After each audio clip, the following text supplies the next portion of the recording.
All ice on Chittapur trending social ಮೀಡಿಯಾದಲ್ಲಿ ಈಗ ಕಂಡು ಬರ್ತಾ ಇದೆ. ಯಾಕೆ ಇದು ಟ್ರೆಂಡಿಂಗ್ ಆಯಿತು? ಚಿತ್ತಾಪುರದಲ್ಲಿ ನನ್ನ ವಿರುದ್ಧ ಸೆಡ್ಡು ಹೊಡೆದು ನಿಂತುಬಿಟ್ಟಿದ್ದಾರೆ RSSನವರು. ಗುಲ್ಬರ್ಗ ಜಿಲ್ಲೆಗೆ ಏನಾಗಬೇಕಾಗಿದೆ, ಗುಲ್ಬರ್ಗ ಜಿಲ್ಲೆಯ ಪರಿಸ್ಥಿತಿ ಈಗ ಹೇಗಿದೆ, ಅವರ ಸ್ವಂತ ಕ್ಷೇತ್ರ ಚಿತ್ತಾಪುರದ ಸಮಸ್ಯೆಗಳೇನು, ಹೋಗ್ಲಿ ಮಾತಾಡೋದಲ್ಲೇ ಅಲ್ಲಿ ತುಂಬ ಚೆನ್ನಾಗಿ ಕೆಲಸ ಮಾಡ್ತಿದ್ದಾರಾ, ಮರಳು ಸಾಗಾಟವನ್ನು ನಿಲ್ಲಿಸಬೇಕಾದಂಥ ಅಧಿಕಾರಿಗಳಿಗೂ ಸಹ ಜೀವ ಭಯ. ಅದ್ರ ಬಗ್ಗೆ ಆ್ಯಕ್ಷನ್ ತಗೊಂಡ್ರ, ಅಧಿಕಾರಿಗಳನ್ನ ತರಾಟೆಗೆ ತಗೊಂಡ್ರ ಪ್ರಿಯಾಂಕ್ ಖರ್ಗೆ ಅವರು. AICC ಅಧ್ಯಕ್ಷರಾದವರು ನಮ್ಮ ಸರ್ಕಾರದ ಮುಂದೆ ಭಿಕ್ಷೆ ಬೇಡುವಂಥ ಪರಿಸ್ಥಿತಿ ಬಂದ್ಬಿಡ್ತಾ. ದಲಿತರಿಗೆ ಮೀಸಲಾದ ಹಣವನ್ನು ದಲಿತರಿಗೆ ಬಳಸಬೇಕು. ಯಾವತ್ತಾದರೂ ಒಂದು ಪತ್ರವನ್ನು ಬರೆದಿದ್ದೀರಾ? ಸ್ನೇಹಿತರೆ ನಮಸ್ಕಾರ, ಹೊಸ ದಿಗಂತ ಡಿಜಿಟಲ್ ಚಾನಲ್ಗೆ ಸ್ವಾಗತ. ಆಲ್ ಐಸ್ ಆನ್ ಚಿತ್ತಾಪುರ ಈ ರೀತಿಯ ಒಂದು ಟ್ರೆಂಡಿಂಗು ಸೋಷಿಯಲ್ ಮೀಡಿಯಾದಲ್ಲಿ ಈಗ ಕಂಡು ಬರ್ತಾ ಇದೆ. ನವೆಂಬರ್ 2ಕ್ಕೆ RSS ಅಲ್ಲಿ ಪಥಸಂಚಲನ ಮಾಡಲಿಕ್ಕೆ ಅನುಮತಿಯನ್ನು ಕೋರಿ ಹೊಸದಾಗಿ ಅರ್ಜಿ ಸಲ್ಲಿಸಿದೆ. ಹಾಗಾಗಿ ಇದೊಂದು ಆಲ್ ಐಸ್ ಆನ್ ಚಿತ್ತಾಪುರ ಅನ್ನುವಂಥ ಒಂದು ಟ್ರೆಂಡಿಂಗು ಈಗ ಸೋಷಿಯಲ್ ಮೀಡಿಯಾದಲ್ಲಿ ಕಾಣ್ತಾ ಇದೆ ಪೋಸ್ಟ್ಗಳು. ಯಾಕೆ ಇದು ಟ್ರೆಂಡಿಂಗ್ ಆಯಿತು ಅಂತಂದರೆ, ನಿನ್ನೆ ಮೊನ್ನೆ ಪ್ರಿಯಾಂಕ್ ಖರ್ಗೆ ಅವರು ಪ್ರೆಸ್ ಮೀಟ್ ಮಾಡಿ RSSನ ನಿಲುವುಗಳ ಬಗ್ಗೆ ಒಂದಷ್ಟು ಮಾತಾಡಿದ್ರು. ಪದೇ ಪದೇ ಮಾತಾಡ್ತಿದ್ದಾರೆ, ನಿನ್ನೆ ಹೊಸದಾಗಿ ಮತ್ತೆ ಮಾತಾಡಿದ್ರು. ಚಿತ್ತಾಪುರದಲ್ಲಿ ನನ್ನ ವಿರುದ್ಧ ಸೆಡ್ಡು ಹೊಡೆದು ನಿಂತುಬಿಟ್ಟಿದ್ದಾರೆ RSSನವರು. ನಾವು ಯಾವಾಗ RSS ವಿರುದ್ಧ RSS ಚಟುವಟಿಕೆಗಳ ಮೇಲೆ ನಿರ್ಬಂಧ ಹಾಕಬೇಕು ಅಂತ ಹೇಳಿದ್ನೋ ಅಂದಿನಿಂದ ನನ್ನ ವಿರುದ್ಧ RSS ತೊಡೆ ತಟ್ಬಿಟ್ಟಿದೆ. ಹಾಗಾಗಿ ಅದಾದ ನಂತರದಲ್ಲಿ ಚಿತ್ತಾಪುರದಲ್ಲಿ ಏನಾದರೂ ಮಾಡಿ ದೊಡ್ಡ ಪ್ರಮಾಣದಲ್ಲಿ ಪಥಸಂಚಲನ ಮಾಡಿ ಪ್ರಿಯಾಂಕ್ ಖರ್ಗೆ ಅವರಿಗೆ ಸೆಡ್ಡು ಹೊಡಿಬೇಕು ಅಂತ ಅವರು ಪ್ಲ್ಯಾನ್ ಮಾಡ್ಕೊಂಡಿದ್ದಾರೆ ಅಂತೆಲ್ಲ ಮಾತಾಡಿದ್ದಾರೆ. ರಾಷ್ಟ್ರೀಯ ಸ್ವಯಂ ಸೇವಕ ಸಂಘ ಚಿತ್ತಾಪುರದಲ್ಲಿ ಅಷ್ಟೇ ಅಲ್ಲ, ಇಡೀ ಭಾರತದಲ್ಲಿ ಮೂಲೆ ಮೂಲೆಯಲ್ಲಿ ಪಥಸಂಚಲನ ಮಾಡ್ತಿದೆ ಅನ್ನೋದನ್ನು ಪ್ರಿಯಾಂಕ್ ಖರ್ಗೆ ಅವರು ಗಮನಿಸಬೇಕು. ಸರಿ, ಆದರೆ ಆಲ್ ಐಸ್ ಆನ್ ಚಿತ್ತಾಪುರ್ ಅನ್ನುವಂಥದ್ದನ್ನು ಈಗ ಟ್ರೆಂಡಿಂಗ್ ಆಗ್ತಾ ಇದೆ ಅಂತ ಹೇಳಿದ್ನಲ್ಲ, ಆ ವಿಚಾರವನ್ನು ಮಾತಾಡೋದಕ್ಕೆ ಮುಂಚೆ ನಾನು ಇನ್ನೊಂದು ವಿಚಾರವನ್ನು ಪ್ರಸ್ತಾಪ ಮಾಡಲಿಕ್ಕೆ ಬಯಸ್ತೇನೆ. ಪ್ರಿಯಾಂಕ್ ಖರ್ಗೆ ಅವರು ಕಳೆದ ಒಂದು ವಾರದಿಂದ ನಾವು ನೋಡ್ತಾ ಇದ್ದೇವೆ. ಒಂದು ವಾರ ಏನು, ಅವರು ಭಾಳ ದಿನದಿಂದಲೂ ಇದನ್ನು ಮಾತಾಡಿಕೊಂಡೇ ಬರ್ತಿದ್ದಾರೆ. RSS ವಿರುದ್ಧವೇ ಅವರ ಎಲ್ಲ ಮಾತುಗಳು, ಅವರ ಇಲಾಖೆಯ ಬಗ್ಗೆ, ಅವರ ಇಲಾಖೆಯಲ್ಲಾದಂಥ ಕಾರ್ಯಚಟುವಟಿಕೆಗಳ ಬಗ್ಗೆ, ಅವರ ಇಲಾಖೆಯಲ್ಲಿ ಅವರು ಇಟ್ಕೊಂಡಂತಹ ಗುರಿಯ ಬಗ್ಗೆ, ಆ ಗುರಿಯನ್ನು ಸಾಧಿಸಿದ ಬಗ್ಗೆ ಜನಗಳು ಗೊತ್ತೇ ಇಲ್ಲ. ಜನಗಳು ಗೊತ್ತಿರೋದು ಅವರ RSS ದ್ವೇಷ ಮಾತ್ರ. ಅದು ಬಿಡಿ, ಗುಲ್ಬರ್ಗ ಜಿಲ್ಲೆಯಲ್ಲಿ ಅವರು ಜಿಲ್ಲಾ ಉಸ್ತುವಾರಿ ಸಚಿವರು. ಗುಲ್ಬರ್ಗ ಜಿಲ್ಲೆಗೆ ಏನಾಗಬೇಕಾಗಿದೆ, ಗುಲ್ಬರ್ಗ ಜಿಲ್ಲೆಯ ಪರಿಸ್ಥಿತಿ ಈಗ ಹೇಗಿದೆ, ಅವರ ಸ್ವಂತ ಕ್ಷೇತ್ರ ಚಿತ್ತಾಪುರದ ಸಮಸ್ಯೆಗಳೇನು, ಇದ್ರ ಬಗ್ಗೆ ಏನು ಯಾವತ್ತೂ ಪ್ರಿಯಾಂಕ್ ಖರ್ಗೆ ಅವರು ಮಾತಾಡಿದ್ದನ್ನು ಜನ ಅಂತೂ ನೋಡಿಲ್ಲಪ್ಪ. ಹೋಗ್ಲಿ ಮಾತಾಡೋದಲ್ಲೇ ಅಲ್ಲಿ ತುಂಬ ಚೆನ್ನಾಗಿ ಕೆಲಸ ಮಾಡ್ತಿದ್ದಾರಾ? ಇದನ್ನು ನೋಡೋಕೆ ಹೊರಟಾಗ ಸ್ಥಳೀಯ ಜನಗಳೇ ಕೆಲವೊಂದು ಆರೋಪಗಳನ್ನು ಮಾಡ್ತಾರೆ.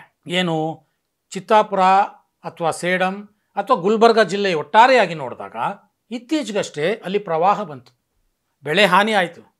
ಬೆಳೆ ಹಾನಿಗೆ ಪರಿಹಾರ ಕೊಡಿ ಅಂತ ಗುಲ್ಬರ್ಗ ಬಂದ್ ಕೂಡ ಮಾಡಿದ್ರು. ಅವರಿಗೆ ಬೆಳೆ ಹಾನಿ ಪರಿಹಾರ ಸಿಕ್ಕಿದೆಯೋ ಇಲ್ವೋ ಗೊತ್ತಿಲ್ಲ, ಆಯಿತಾ. ಇನ್ನು ಮತ್ತೊಂದು, ಅಲ್ಲಿ ರಸಗೊಬ್ಬರ ಮಾರಾಟ ಬ್ಲಾಕಲ್ಲಿ ಮಾರಾಟ ಆಗ್ತಾ ಇದೆ. ದುಪ್ಪಟ್ಟು ರೇಟ್ಗೆ ರಸಗೊಬ್ಬರವನ್ನು ಮಾರ್ತಾ ಇದ್ದಾರೆ. ಅದ್ರ ಬಗ್ಗೆ ಒಂದೇ ಒಂದು ಮಾತು ಕೂಡ ಪ್ರಿಯಾಂಕ್ ಖರ್ಗೆ ಅವರು ಮಾತಾಡಿಲ್ಲ. ಅಲ್ಲಿ ಯಾವುದೇ ರೀತಿಯ ಒಂದು ಆ್ಯಕ್ಷನನ್ನು ತಗೊಂಡಾಗೆ ಕಾಣಲ್ಲ ಅನ್ನೋದು ಸ್ಥಳೀಯರ ಆರೋಪ. ಇನ್ನು ಗುಲ್ಬರ್ಗ ಜಿಲ್ಲೆಯಲ್ಲಿ 2024-25ರಲ್ಲಿ ಅನ್ನಭಾಗ್ಯ ಅಕ್ಕಿ ಕಳವು ಪ್ರಕರಣಗಳು ನಡೆದಿವೆ. 45 ಪ್ರಕರಣಗಳು ದಾಖಲಾಗಿವೆ. ಬಡವರಿಗೆ ಕೊಡುವಂಥ ಅನ್ನಭಾಗ್ಯ ಅಕ್ಕಿ, ಅದ್ರ ಬಗ್ಗೆ ಆ್ಯಕ್ಷನ್ ತಗೊಂಡ್ರ, ಅಧಿಕಾರಿಗಳನ್ನ ತರಾಟೆಗೆ ತಗೊಂಡ್ರ ಪ್ರಿಯಾಂಕ್ ಖರ್ಗೆ ಅವರು? ಗೊತ್ತಿಲ್ಲ. ಅದೇನು ಮಾಡ್ತಿದ್ದಾರೋ ದೇವರಿಗೆ ಗೊತ್ತು. ಇನ್ನು ಮಕ್ಕಳು ಅಪೌಷ್ಟಿಕತೆಯಿಂದ ಬಳಲ್ತಾ ಇರುವಂಥ ಜಿಲ್ಲೆಗಳ ಪಟ್ಟಿ ಮಾಡಿದ್ರೆ ಮೊದಲ ಸ್ಥಾನದಲ್ಲಿ ನಿಲ್ಲೋದು ಗುಲ್ಬರ್ಗ ಜಿಲ್ಲೆ. ಇದು ಸರ್ಕಾರಿ ಅಂಕಿ ಸಂಖ್ಯೆಗಳು ಹೇಳುವಂಥದ್ದು. ಇದನ್ನು ಸರಿ ಮಾಡೋಕ್ಕೆ ಪ್ರಿಯಾಂಕ್ ಖರ್ಗೆ ಅವರು ಏನು ಮಾಡಿದ್ರು ಗೊತ್ತಿಲ್ಲ.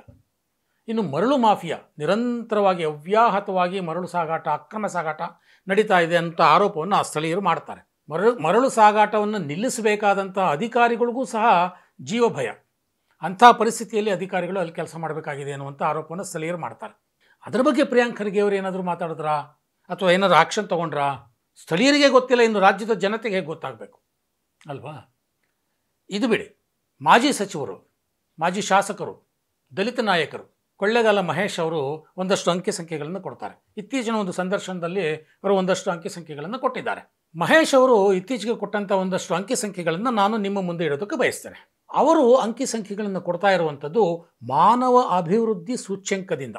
ಇದು ಸರ್ಕಾರವೇ ಕೊಡುವಂತಹ ಸೂಚ್ಯಂಕ. ಇದರಲ್ಲಿ ಅನೇಕ ಅಂಶಗಳನ್ನು ಅವರು ಪಟ್ಟಿ ಮಾಡಿ ಹೇಳ್ತಾರೆ. ಮಾನವ ಅಭಿವೃದ್ಧಿ ಸೂಚ್ಯಂಕದಲ್ಲಿ ಕಲಬುರಗಿ ಜಿಲ್ಲೆ ಕೊನೆಯ ಸ್ಥಾನದಲ್ಲಿದೆ ಸ್ನೇಹಿತರೆ. ಪ್ರಿಯಾಂಕ್ ಖರ್ಗೆ ಅವರ ಉಸ್ತುವಾರಿ ಜಿಲ್ಲೆ, ಅದು ಉಸ್ತುವಾರಿ ಇರುವಂಥ ಜಿಲ್ಲೆ. ಈಗ ಪ್ರಿಯಾಂಕ್ ಖರ್ಗೆ ಅವರು, ಹಿಂದಿನಿಂದ ಅವರ ತಂದೆ ಮಲ್ಲಿಕಾರ್ಜುನ್ ಖರ್ಗೆ ಅವರು ಸುಮಾರು 50-60 ವರ್ಷಗಳಿಂದ ಗುಲ್ಬರ್ಗಾದಲ್ಲಿ ಅಥವಾ ಕಲಬುರಗಿಯಲ್ಲಿ ತಮ್ಮ ಜಾಗೀರ್ದಾರಿಕೆಯನ್ನು ಸ್ಥಾಪಿಸಿದವರು, ರಾಜಕೀಯವಾಗಿ ತಮ್ಮ ಪಾರುಪತ್ಯವನ್ನು ಮೆರೆದುಕೊಂಡು ಬಂದವರು. ಮಾನವ ಅಭಿವೃದ್ಧಿ ಸೂಚ್ಯಂಕದಲ್ಲಿ ಕೊನೆಯ ಸ್ಥಾನ, ಕಲ್ಯಾಣ ಕರ್ನಾಟಕದಲ್ಲೂ ಕೊನೆಯ ಸ್ಥಾನ, ಕಲ್ಯಾಣ ಕರ್ನಾಟಕದ ಬೇರೆ ಬೇರೆ ಜಿಲ್ಲೆಗಳಿಗಿಂತಲೂ ಕಡಿಮೆ. ಇನ್ನು ಸಾಕ್ಷರತಾ ಪ್ರಮಾಣ, ರಾಜ್ಯದ ಸಾಕ್ಷರತಾ ಪ್ರಮಾಣ 75% ಇದ್ದರೆ ಕಲಬುರಗಿ ಜಿಲ್ಲೆಯದು 64%. ಅಲ್ಲೂ ಅಷ್ಟೇ, ಇಡೀ ಕಲ್ಯಾಣ ಕರ್ನಾಟಕದ ಜಿಲ್ಲೆಗಳ ಪೈಕಿ ಕಲಬುರಗಿ ಕೊನೆಯ ಸ್ಥಾನ. ಇಷ್ಟು ವರ್ಷ ಆಡಳಿತ ಮಾಡ್ಕೊಂಬಂದ್ರಲ್ಲ ಅಪ್ಪ ಮಗ, ಏನು ಮಾಡಿದ್ರು? ಇದು ಮಹೇಶ್ ಅವರು ಹಾಕಿರುವಂಥ ಪ್ರಶ್ನೆ. ಅಷ್ಟೇ ಅಲ್ಲ, ಅವರು ಮುಂದುವರೆದು ಹೇಳ್ತಾರೆ. ಅವ್ರು ಹೇಳೋದೇನು ಎಲ್ರಿಗೂ ಗೊತ್ತೇ ಇದೆ. SSLC ಮತ್ತು PUC ಪರೀಕ್ಷೆಯಲ್ಲಿ ಪ್ರತಿ ವರ್ಷ ಗುಲ್ಬರ್ಗಾ ಜಿಲ್ಲೆ ಕೊನೆಯ ಸ್ಥಾನದಲ್ಲಿರುತ್ತೆ. 2025ರ SSLC ಫಲಿತಾಂಶ ನೋಡಿ, ಕಲ್ಯಾಣ ಕರ್ನಾಟಕ ಕೊನೆಯ ಸ್ಥಾನ, ಅದರಲ್ಲೂ ಕಲಬುರಗಿ ಜಿಲ್ಲೆ ಆ ಕಲ್ಯಾಣ ಕರ್ನಾಟಕದ ಜಿಲ್ಲೆಗಳ ಪೈಕಿಯೇ ಕೊನೆಯ ಸ್ಥಾನ. ಇಷ್ಟು ವರ್ಷ ಆಡಳಿತ ಮಾಡಿದ್ದಾರೆ, ಇಷ್ಟು ವರ್ಷ ಉಸ್ತುವಾರಿಯನ್ನು ಹೊತ್ತಿದ್ದಾರೆ ಕಲಬುರಗಿಯದ್ದು ತಂದೆ ಮಕ್ಕಳು. ಅಲ್ಲಿನ ಶಿಕ್ಷಣ ವ್ಯವಸ್ಥೆಯನ್ನು ಸರಿ ಮಾಡಲಿಕ್ಕೆ ಇವರೇನು ಮಾಡಲೇ ಇಲ್ವಾ ಅನ್ನುವಂಥ ಪ್ರಶ್ನೆಯನ್ನು ಮಹೇಶ್ ಎತ್ತಾರೆ. ಇನ್ನು PUC ಫಲಿತಾಂಶ 2025ರ ಪ್ರಕಾರ ಇಡೀ ಕಲ್ಯಾಣ ಕರ್ನಾಟಕದ 53 ಕಾಲೇಜುಗಳಲ್ಲಿ 0 ರಿಸಲ್ಟ್.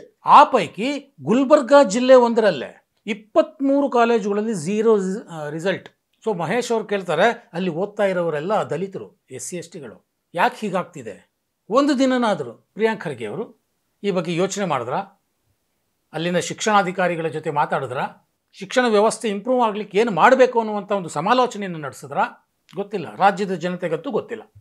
ಕಲ್ಯಾಣ ಕರ್ನಾಟಕದ ವಾರ್ಷಿಕ ತಲಾ ಆದಾಯ 1,53,000. ಆದರೆ ಕರ್ನಾಟಕದ ವಾರ್ಷಿಕ ತಲಾ ಆದಾಯ 3 ಲಕ್ಷ. ಕರ್ನಾಟಕದ ತಲಾ ಆದಾಯಕ್ಕಿಂತಲೂ ಅರ್ಧ ಭಾಗ ಕಡಿಮೆ. ಯಾಕೆ ಸ್ವಾಮಿ? ಅಲ್ಲಿನ ನಿಮ್ಮದೇ ಮತದಾರರ ಆರ್ಥಿಕ ಸ್ಥಿತಿಗತಿಯನ್ನು ಇಂಪ್ರೂವ್ ಮಾಡಲಿಕ್ಕೆ ನೀವು ಏನೇನು ಕ್ರಮ ತಗೊಂಡ್ರಿ ಇಷ್ಟು ವರ್ಷಗಳ ಕಾಲ? ಹೈದರಾಬಾದ್ ಕರ್ನಾಟಕ ಹಿಂದುಳಿದಿದೆ ಅಂತ ಹೇಳ್ತಾನೆ ಬಂದ್ರಿ. ಆರ್ಟಿಕಲ್ 371 ತಿದ್ದುಪಡಿ ಮಾಡಿ ನಾವು ಹೈದರಾಬಾದ್ ಕರ್ನಾಟಕ ಉದ್ಧಾರ ಮಾಡಿದ್ರಿ ಅಂತ ಚುನಾವಣಾ ಪ್ರಚಾರ ಭಾಷಣಗಳೆಲ್ಲ ಹೇಳಿದ್ರಿ. ನಿಮ್ಮ ತಂದೆಯವರು ಹೇಳಿದ್ರು, ಪ್ರಿಯಾಂಕ್ ಖರ್ಗೆ ಅವರೇ. ಆದರೆ ಏನಾಯಿತು? Ultimately what has happened on the ground? ಏನೂ ಪ್ರಯೋಜನ ಆಗಿಲ್ಲ. ಇನ್ನು ಮಹೇಶ್ ಅವರು ಇನ್ನೊಂದಷ್ಟು ಅಂಕಿಅಂಶವನ್ನು ಕೊಡ್ತಾರೆ. ಶಿಶು ಮರಣಗಳ ಪ್ರಮಾಣ ಕರ್ನಾಟಕದಲ್ಲಿ 1000ಕ್ಕೆ 20 ಇದ್ದರೆ ಕಲ್ಯಾಣ ಕರ್ನಾಟಕದಲ್ಲಿ 1000ಕ್ಕೆ 35 ಶಿಶುಗಳು ಸಾವನ್ನಪ್ತಾ ಇವೆ. ಕಳೆದ 2 ವರ್ಷಗಳಲ್ಲಿ ನೋಡಿದ್ರೆ ನೀವು ಬಾಣಂತಿಯರ ಸಾವು, ನೂರಾರು ಬಾಣಂತಿಯರು ಸಾವನ್ನಪ್ಪಿದ್ರು.